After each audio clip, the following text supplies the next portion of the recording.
বিদ্যুৎ, ইন্টারনেট কিংবা টেলিভিশন কিছুই নেই, তবু ফুটবল বিশ্বকাপের জোয়ারে ভাসছে গাজার মানুষ। বিদ্যুৎহীন ছোট্ট তাঁবুতে তারা মেতে উঠেছেন ফুটবলের আনন্দে। সম্বল কেবল একটা ল্যাপটপ। ফিলিস্তিনিরা বরাবরই ফুটবল পাগল। সীমিত সাধ্য ও সামর্থ্য দিয়েই তারা ফুটবল চর্চা করে আসছেন। কিন্তু 2023 সালের যুদ্ধের পর থেকে এখন পর্যন্ত গাজার 1000 খেলোয়াড়কে হত্যা করেছে ইসরায়েল। ছোট্ট একটি তাঁবুর ঘর, নেই বিদ্যুৎ, এমনকি টেলিভিশনও। তাই ল্যাপটপেই খেলা দেখার চেষ্টা, ইন্টারনেট লাইনেও বাফারিংয়ের ভোগান্তি। তবু বিশ্বকাপ উন্মাদনায় ভাসছে ফিলিস্তিন। গাজার ফুটবল লিগের খেলোয়াড় ফাদি আল আরাউই 23 সালের অক্টোবর যুদ্ধের পর আর মাঠে নামতে পারেননি। বিশ্ব যখন বিশ্বকাপ জোয়ারে কাঁপছে, তখন কি করে ঘরে বসে থাকেন এই ফুটবল প্রেমী? খেলা দেখার জন্য প্রথমেই সংগ্রাম ল্যাপটপের সাথে। কারণ কিভাবে ল্যাপটপ চার্জ করব? চার্জ দেওয়ার জন্য ভিক্ষার মতো অনুরোধ করতে হয়। ল্যাপটপ না হয় চার্জ হলো, এরপর ইন্টারনেট কার্ড কিভাবে পাবো? হয়তো খেলা দেখতে বসলাম, কিন্তু মাথার ওপর ড্রোনের শব্দ, অর্থাৎ বোমা হামলা হতে পারে, আমরা মারাও যেতে পারি। এই হলো গাজা, যেখানে ফুটবলের মতো নির্দোষ বিনোদনের জন্য মানুষকে সীমাহীন মূল্য দিতে হয়।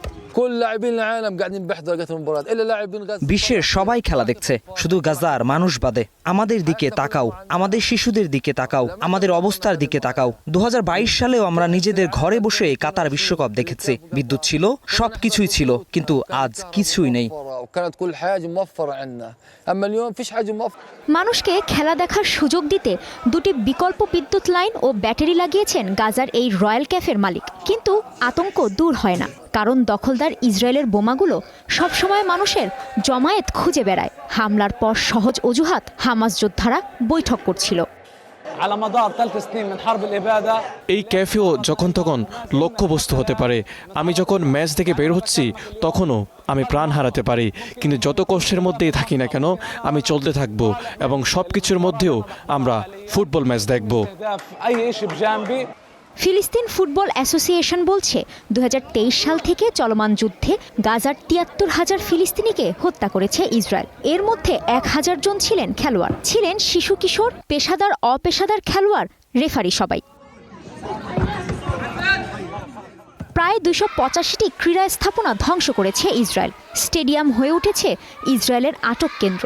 গাজার খেলাপ্রেমীরা বলছেন, ফিলিস্তিনিদের ফুটবলও ওদের ভয়। ফুটবলকে ওরা বোমার মতোই ভয় পায়।